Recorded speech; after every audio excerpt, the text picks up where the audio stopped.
বর্ষার আগে আগাম সাবধানী কলকাতা পুরসভা। বর্ষা আসলেই শহরে বিদ্যুৎস্পৃষ্ট হয়ে মৃত্যুর ঘটনা। বিপদ এড়াতে নয়া পদক্ষেপ কলকাতা পুরসভা। জলমগ্ন এলাকায় ল্যাম্পপোস্টে এবার পিভিসির চাদর।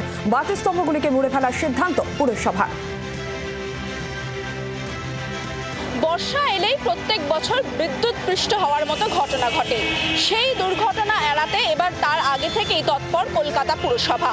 পিভিসির তরফে এই ধরনের পাইপ আনা হয়েছে এবং এই পাইপ বা পিভিসির তরফে যে চাদর, সেই চাদর কিন্তু আমরা দেখতে পাচ্ছি এখানে লাগানোর প্রক্রিয়া শুরু হয়েছে। অনেক সময় কিন্তু দেখা যায় এই ধরনের ল্যাম্পপোস্টে বিদ্যুৎস্পৃষ্ট হয়ে মৃত্যুর ঘটনা ঘটেছে শর্ট সার্কিটের থেকে। তা যাতে না হয় তার জন্যই কিন্তু এই ব্যবস্থা নিয়েছে কলকাতা পুরসভা। এই যে পাইপ বা চাদর আমরা দেখতে পাচ্ছি, ইতিমধ্যে শহরের একাধিক জায়গা চিহ্নিত করা হয়েছে।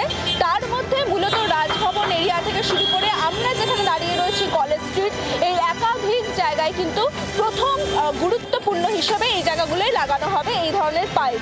এরপর গোটা শহর জুড়ে যত ল্যাম্পপোস্ট রয়েছে এবং ত্রিফলাগুলি রয়েছে সবেতেই এই ধরনের পাইপ বা চাদর আটকে দেবে কলকাতা পুরসভা, যাতে বিপদ এড়ানো সম্ভব হয়। ক্যামেরা মিন্টু বসাকের সঙ্গে রঙ্কিতা দাস, জি 24 ঘন্টা, কলকাতা।